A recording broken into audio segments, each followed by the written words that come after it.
40 entidades aderentes.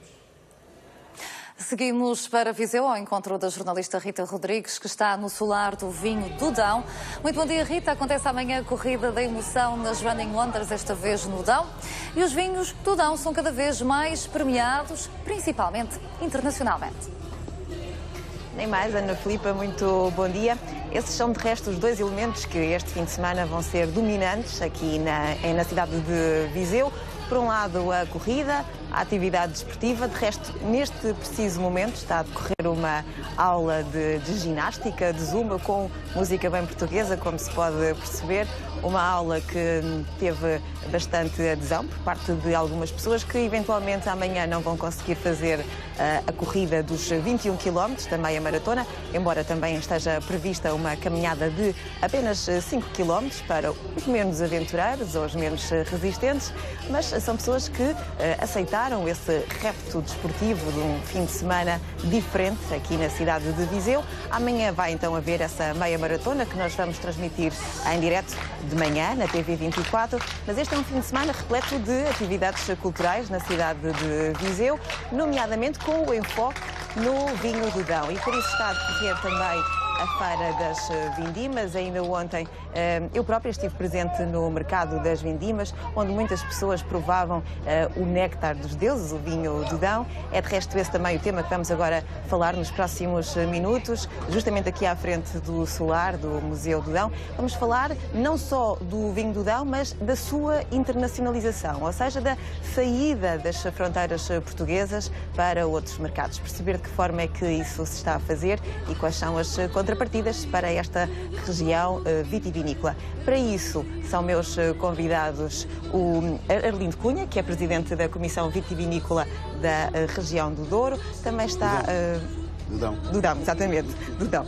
Também está presente o Peter Kirby-Hicks, que é especialista internacional em marketing global, e também aqui ao meu lado o João Lampreia, administrador do Banco BIG. Eu começo por agradecer aos três a presença nesta emissão especial da TV24 e melhor do que o Arlindo Cunha, será difícil para nos fazer um traço, um cenário de que forma é que o vinho do Dão se apresenta neste momento, não só em Portugal, mas também já olhando para além fronteiras. Sim, o vinho do Dão é um vinho com uma longa história, não é? Esta é uma região que foi demarcada em 1907, portanto já com muita idade. É uma região centenária e que criou muito nome internacionalmente, sobretudo nos países onde há a diáspora portuguesa. E pronto, não é por acaso que os mercados de exportação principais dos vinhos do Dão acompanham bastante os mercados de exportação do conjunto dos vinhos portugueses. E, no fundo, para onde é que nós exportamos a maior parte do nosso vinho do Dão? Tal como o resto dos vinhos portugueses, é para o mercado dos Estados Unidos, Canadá, Brasil e Angola. São os 4 grandes mercados fora da União Europeia. E dentro da União Europeia, os principais mercados são, de longe, a Alemanha, o Reino Unido, a Bélgica e a Holanda, e depois um pouco menos o Luxemburgo e a França. Portanto, estes são os principais mercados. Ou seja, os nossos imigrantes tiveram um papel fundamental em levar o vinho do Dão para as comunidades que os acolheram? Sim, esses são, claro, isso sempre, aliás, não só os vinhos, como de resto o conjunto dos principais produtos alimentares portugueses. Isso é um facto, é o chamado mercado da saudade, mas nós aqui no caso do Dão e em geral no caso dos vinhos portugueses temos tido a preocupação, sobretudo com a Vini Portugal, que é a organização interprofissional nacional que é responsável pela promoção dos vinhos portugueses lá fora. Temos tido a preocupação de ir diversificando novos mercados. E hoje em dia os mercados emergentes, ou seja, sem ser aqueles mercados tradicionais, também já começam a ter algum significado, designadamente o caso do mercado chinês, a Rússia ou a Polónia. São mercados grandes e que têm uma expressão importante. Para além da Suíça, que é um país terceiro, mas equivalente, digamos, comparado quase a um país da União Europeia, pelas relações comerciais, e que também é um mercado com bastante significado para nós. Portanto, nós temos esse cuidado de também ir diversificando em novos mercados. Não só esse mercado da saudade, gostei dessa expressão que usou, mas também olhando para essas economias emergentes. João Lampreia, como é que se pega num produto tão característico de uma região como esta do Dão e se leva para fora? Enfim, Especificamente em relação aos vinhos, e o Dr. Lindo falou muitíssimo bem, que de facto o bloco emergente tem ganho maior consistência do ponto de vista do peso das exportações totais, não só do vinho do Dão, mas como no vinho, enfim, branco, tinto e granela em Portugal. Angola é já o mercado em volume mais representativo do vinho português em exportações, em valor não tanto, significa em parte estamos a exportar para Angola de alguma forma vinhos um bocadinho mais lower end e para o resto de outros países, nomeadamente a Europa comunitária e também Estados Unidos, produtos mais premium ao nível do vinho. E especificamente esta trajetória nos últimos anos, sobretudo nos últimos 5 anos, depois da crise da Lehman 2008 e da crise de 2010-2011 na Europa, de dívida soberana, as trajetórias foram dispares, ou seja, houve um crescimento notável nas economias emergentes da procura do vinho português e exatamente declinante ao nível europeu. No bloco comunitário, em quase todos os países, registrou-se um declínio das exportações portuguesas para esses países. A França era o maior em volume e passou para segundo, continua a ser o maior em valor, mas passou para segundo. O único país na Europa comunitária, digamos assim, que registrou de facto crescimento ao nível das exportações portuguesas de vinho foi a Alemanha, portanto é significativo porque de facto é um motor e é aquele que melhor esteve nos últimos anos. E o Dr. Lindo falou muitíssimo da Polónia, que não sendo, digamos, Europa comunitária, foi até nos últimos 5 anos o mercado que registrou o maior crescimento em termos de taxa de variação nos últimos 5 anos, à volta de 120%. Falamos também no emergente, enfim, na China, na Ásia, por exemplo. A China representa cerca de 1,5% do volume total das exportações. E em termos nominais... Ainda é residual? É muito residual, mas em termos de base monetária, passámos de um valor de exportação de 5 mil milhões de euros para 9 mil milhões de euros. Ou seja, passámos de 1,5, mas duplicámos, digamos, a faturação de exportações, não é? E é isso que é espetacular e é uma janela de oportunidade, mesmo num contexto de arrefecimento de emergentes, que eu posso depois claro. falar mais. Já que fala dessa janela de oportunidade, Peter, como é que se cria essa janela de oportunidade? Ou seja, como é que se pega numa marca e se consegue levar para fora? Bem, é interessante, porque isto começa com uma compreensão muito bem do que é que está a acontecer nestes mercados emergentes. Porque nós temos a tendência de ver os mercados emergentes em termos geográficos. É a Alemanha, mas aí o Novo Mundo, a China, etc. Novos países consumidores. Mas era interessante ver isto de outro prisma, que é quem é que estão estes consumidores nestes países. Exatamente. Porque nós temos neste momento aquele que se pode chamar o consumidor tradicional, ou seja, aquela pessoa que nasce já com vinho na mesa de jantar.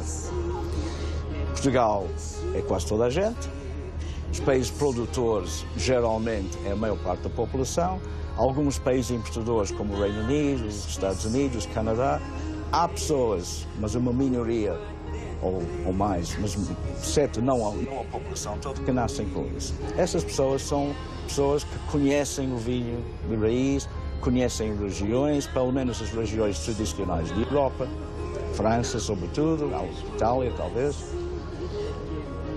O crescimento não vem deste consumidor.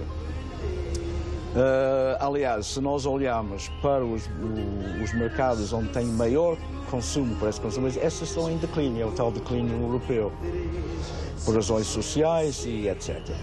Agora, os novos consumidores são em países, e são camadas da população noutros países, que não nasceram com o vinho, estão a descobrir o vinho. Então, qual é a referência que eles utilizam? Imagina dados do produtor. Sim. Imagina que sou um produtor australiano e quer vender para a Europa. Não vale a pena dizer que o vinho é australiano, isso é óbvio. Agora, mas porquê é que eu vou convencer o consumidor no Reino Unido ou Alemanha que deve consumir o meu vinho?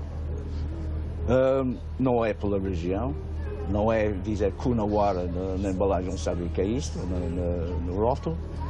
Então eu tenho que buscar uma referência que eles conhecem. Então eu vou pelas castas. Eles sabem o que é um Chardonnay, eles sabem o que é um Sauvignon, eles sabem o que é um Cabernet, sabem o que é um Chardonnay, sabem o que é um Pinot Noir. Então eu planto isto porque eu sei que há um mercado por isso. E os vinhos, sobretudo do Novo Mundo, vêm quase tudo em monocasta porque é a única maneira de vender. O que isso faz é que a marca em si, a marca do vinho, fica para terceiro lugar ou quarto lugar. referência de marca é muito pouco importante nos vinhos. Vinho é um mercado muito atomizado, lealdade à marca é quase zero. Então, quase todo o crescimento tem vindo destes novos vinhos e, por defeito, monocasta. O que acontece no caso do Dão? O Dão é uma região muito conhecida entre os portugueses e alguns destes consumidores mais apreciados. Este mercado não está em crescimento. Então, os produtores do Dão, e vamos falar mais tarde se este é individual ou coletivo, este esforço, os produtores do Dão têm que procurar convencer alguns desses novos consumidores de se sofisticar por uma razão muito simples, é que não tem sentido nenhum, na minha opinião, produzir monocastas de Sauvignon, Chardonnay, Pinot Noir no Dão. Porque estes produtos são condenados a vender grandes quantidades, a um preço relativamente baixo. Isso não se enquadra no Dão. São pequenos produtores, produtos de grande qualidade, não vale a pena vender barato. Não tem sentido.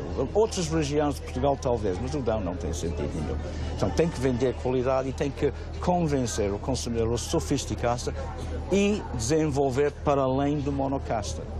Partindo desse pressuposto, Dr. Arlindo Cunha, de que forma é que houve essa transformação nas quintas aqui do Dão para que de uma produção apenas nacional se começasse a produzir de forma a pensar nos mercados estrangeiros? Pois, esta tradição de internacionalização do Dão não é antiga, portanto, porque, como foi dito, o Dão é uma região histórica, tem 107 anos. E, portanto, desde sempre, até há 30 anos, era a grande região produtora de vinhos maduros tintos. Hoje em dia há novas regiões que apareceram no mercado a produzir e que há 30 anos não existiam, designadamente o Alentejo, que hoje em dia é de longe o principal produtor português de vinho. Ora bem, o Dão portanto, tem uma tradição antiga de internacionalização, mas nos últimos anos, sobretudo depois de 2009, tal como a generalidade dos setores económicos portugueses e do vinho em particular, notou-se no vinho claramente uma redução da procura interna naquelas categorias de vinhos mais caros. Portanto, a crise de facto foi notória.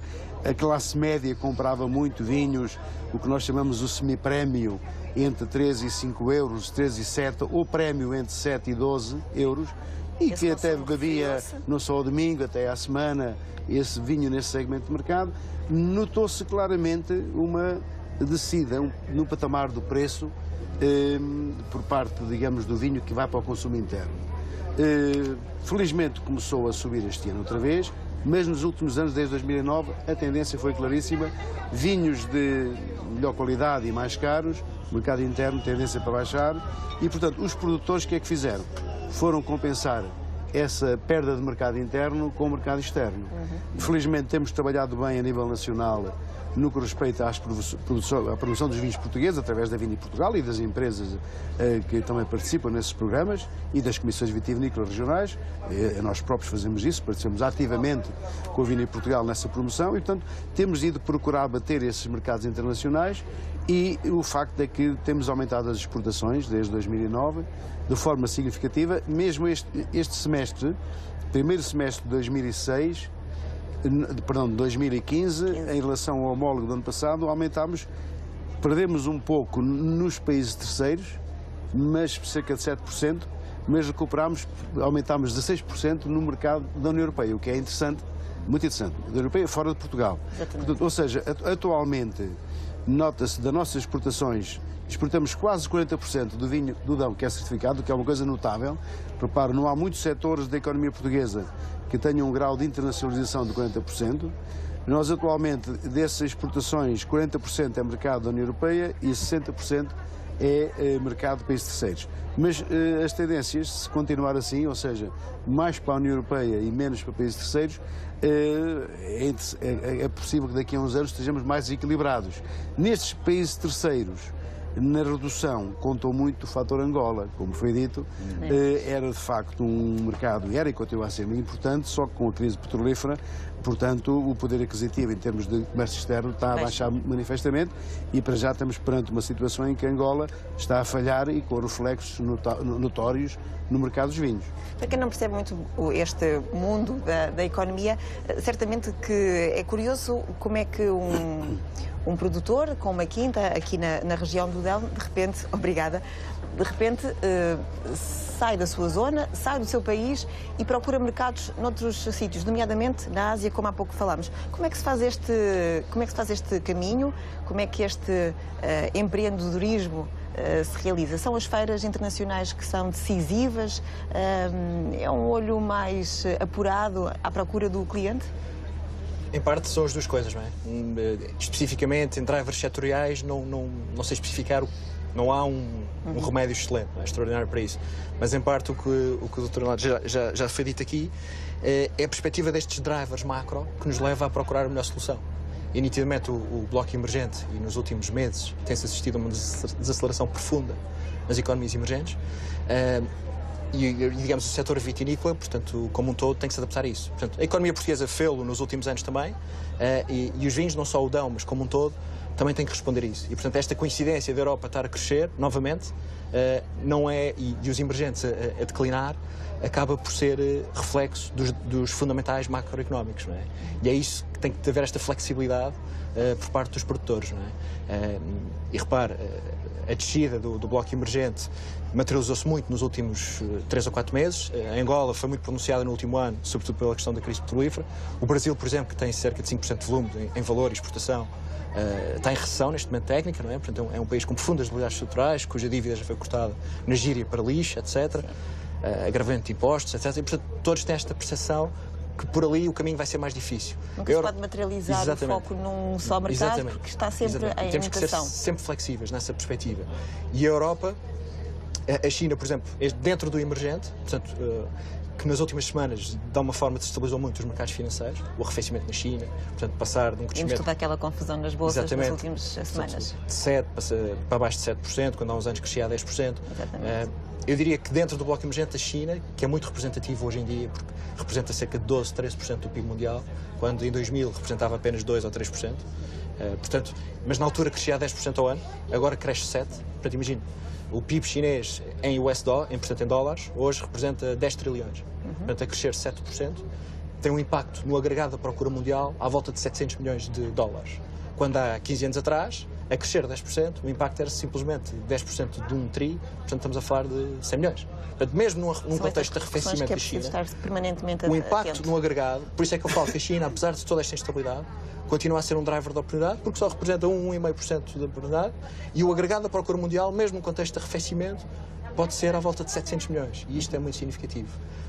A Europa, os drivers subjacentes à economia europeia, hoje, felizmente, e sobretudo no início do ano, com o anúncio da política de easing quantitativo pelo Banco Central Europeu, melhoraram substancialmente, com compressão de spreads, abertura de crédito no meio do nosso país. A queda do preço do petróleo também favoreceu os mercados importadores, como no caso europeu, e portanto tudo isto está-se a refletir no aumento das exportações portuguesas para os parceiros europeus, que eu acho que é uma trajetória que vai perdurar nos próximos anos. Até porque os produtores já perceberam que é fundamental olhar para esses novos mercados e procurar novos. O Peter, há pouco, lançava aqui o outro tema de debate, que era entre o coletivo ou o individual. Portanto, de que forma é que as quintas se devem associar ou apostar isoladamente no seu produto? Qual é a sua opinião? Vamos voltar à questão que faz em termos de como é que se entra no mercado, que depois tem a ver com isso. Se alguém está a vender qualquer produto, mas um vinho é especialmente difícil porque é muito difícil conquistar a imagem de marca do vinho. Então, alguém está a entrar no mercado com a sua marca de vinho, a coisa mais importante e mais fundamental é organizar a distribuição dentro daquele país.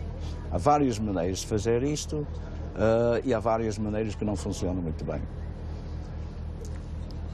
Vou dar alguns exemplos. Sim.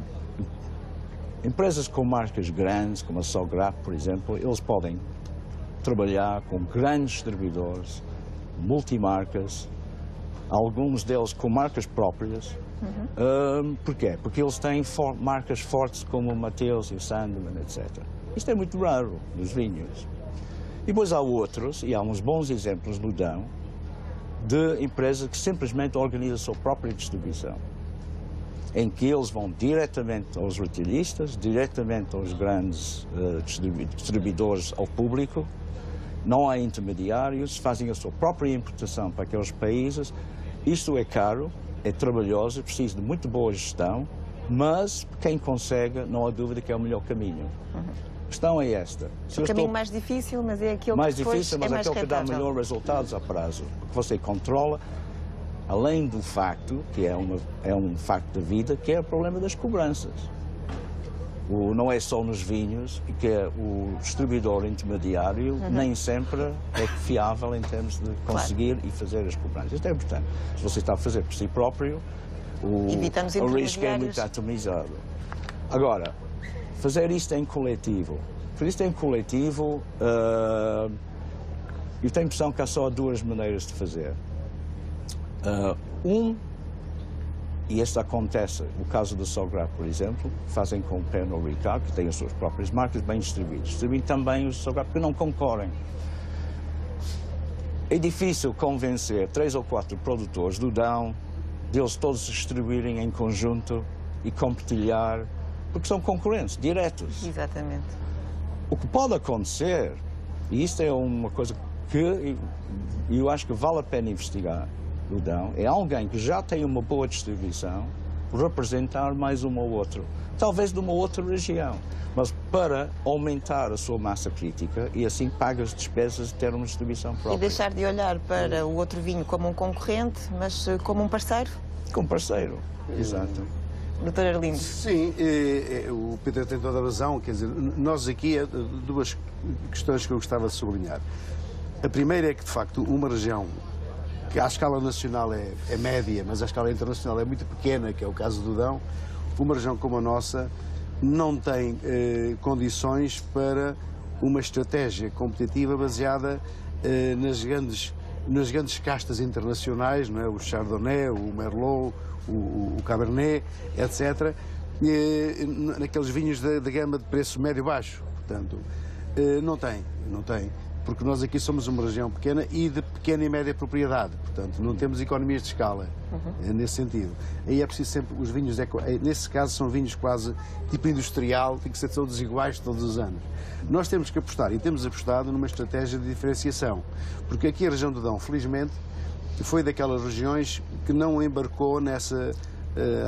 foi uma moda daqui a uns anos atrás, que era plantar nas regiões demarcadas castas internacionais. Portanto, houve regiões em todo o país, aliás, algumas até as castas internacionais, essas de que falámos há bocadinho, são as predominantes. Nós não.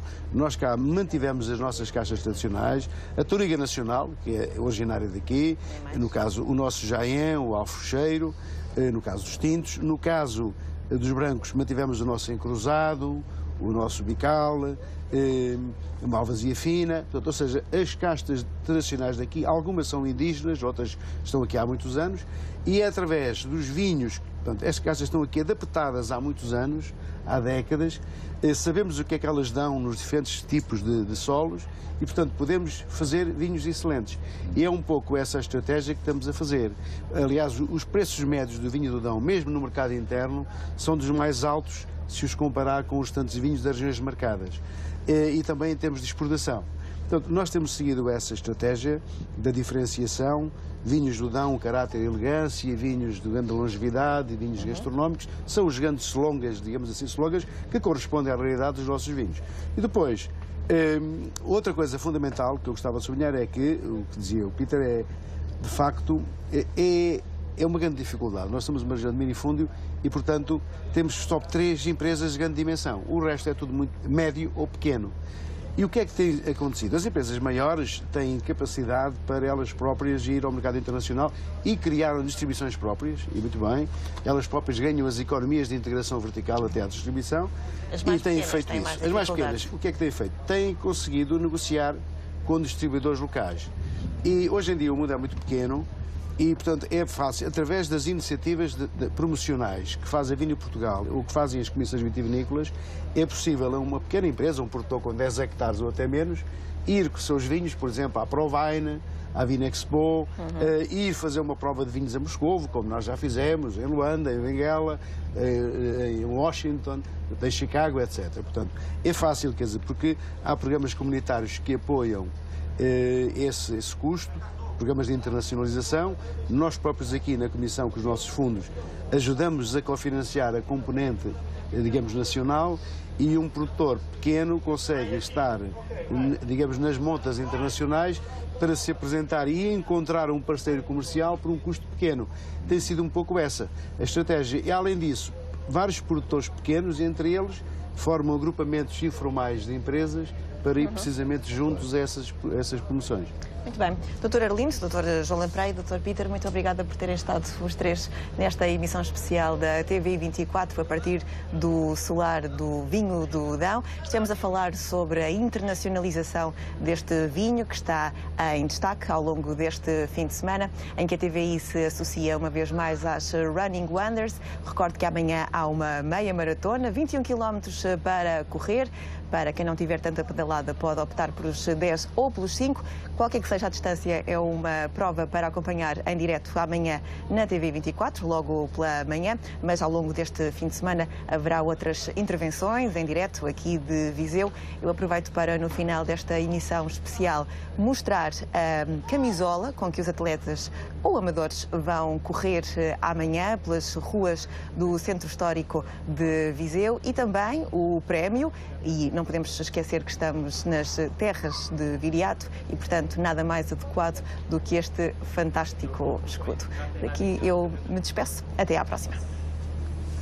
Rita Rodrigues em Viseu.